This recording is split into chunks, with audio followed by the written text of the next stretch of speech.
Exam हमारे educational journey का बहुत इंपॉर्टेंट फेज है और इस फेज को अटेंड करने के लिए, इस फेज को फेस करने के लिए हमें एग्ज़ाम जोन में एंटर करना पड़ता है।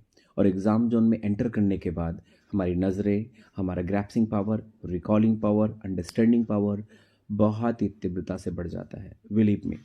और इसके लिए एक काम हमें करना पड़ता है। सबसे पहला चीज़, हमें एग्ज़ाम के लिए अपने आप को सेट करना पड़ता है, उसी में लग जाना होता है। और लग जाने के बाद एक चीज़ ध्यान दें आप, हम जिस भी चैप्टर पे लगे हुए हैं उस चैप्टर के अलावा कोई चैप्टर नहीं है, वही चैप्टर मुझे पढ़ना है। अगर ये दिमाग में है तो वो चैप्टर बहुत ही जल्दी क्लियर होगा।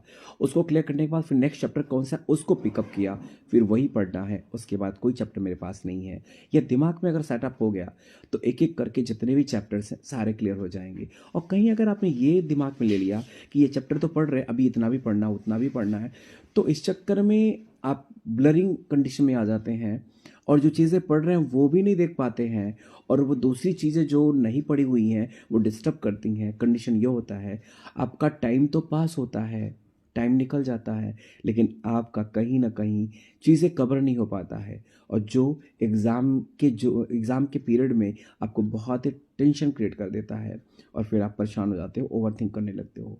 तो प्लीज़ आप जहाँ पे हो उस पर फोकस करते जाओ, टाइम आपके पास